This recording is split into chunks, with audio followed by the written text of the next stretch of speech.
اکثر ڈٹرجنٹ بنانے والوں کو ایک بہت عام لیکن مہنگے مسئلے کا سامنا کرنا پڑتا ہے۔ وہ یہ کہ ان کے پروڈکٹ کی خوشبو یا تو وقت کے ساتھ اڑ جاتی ہے یا اس سے بھی برا وہ ایک بدبو میں بدل جاتی ہے۔ آئیے جانتے ہیں کہ ایسا آخر ہوتا کیوں ہے۔ تو چلیے اسی اہم سوال کی تہہ تک پہنچتے ہیں۔ یہ مسئلہ جو ڈٹرجنٹ کے کاروبار میں کسی کے لیے بھی ایک بڑا سردرد بن سکتا ہے، اس کی اصل وجہ کیا ہے؟ دیکھیے، ہوتا یہ ہے کہ آخر میں نتیجہ دو ہی صورتوں میں نکلتا ہے۔ یا تو خوشبو آہستہ آہستہ مدھم پڑ جاتی ہے، یا پھر پروڈکٹ میں سے وقت کے ساتھ ساتھ ایک ناگوار بو آنے لگتی ہے۔ ظاہر ہے دونوں ہی صورتیں پروڈکٹ کے معیار اور ساکھ کے لیے نقصان دہ ہیں۔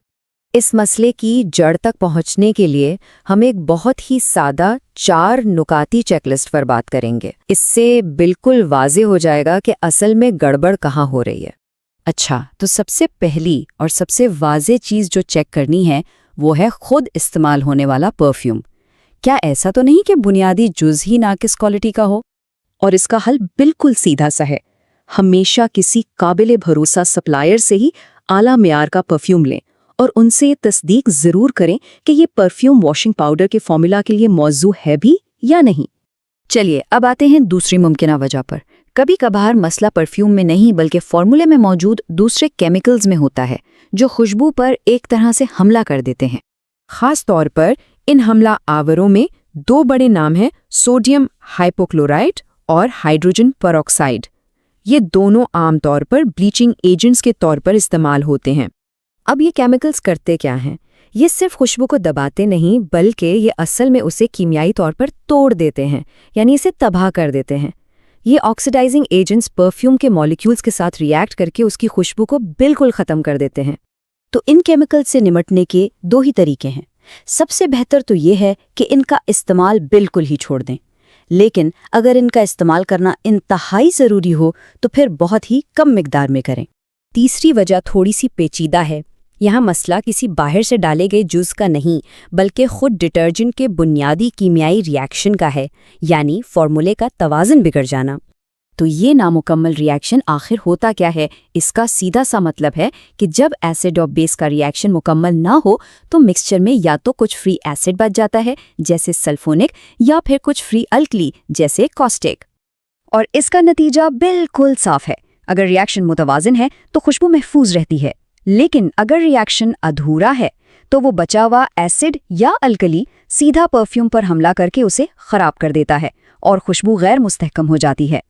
اس مسئلے کا حل ہے پروسیس کنٹرول، یعنی اس بات کو یقینی بنایا جائے کہ ایسڈ بیس ری ایکشن مکمل ہو رہا ہے، اور پھر آخری مکسچر کو ٹیسٹ کر کے تصدیق کی جائے کہ اس میں کوئی اضافی ایسڈ یا الکلائی تو نہیں رہ گیا۔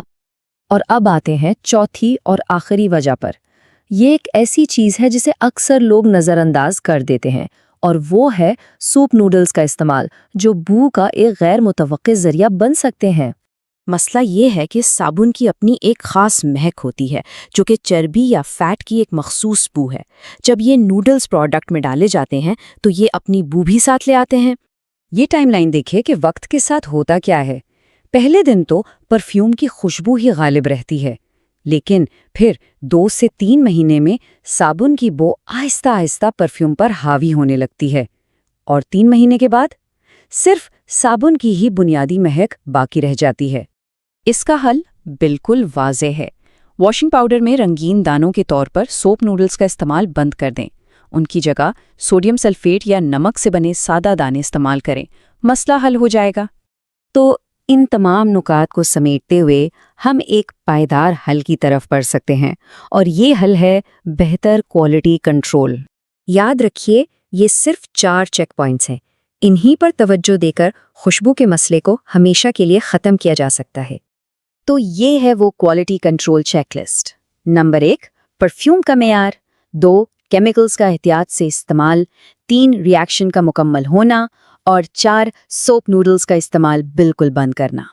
اور آخر میں ایک سوال سوچنے کے لیے، کیا بنایا گیا پروڈکٹ ان 4 ٹیسٹوں پر پورا اترتا ہے؟ اس فریم ورک کو لاگو کر کے خوشبو کے مسئلے کو جڑ سے ختم کیا جا سکتا ہے۔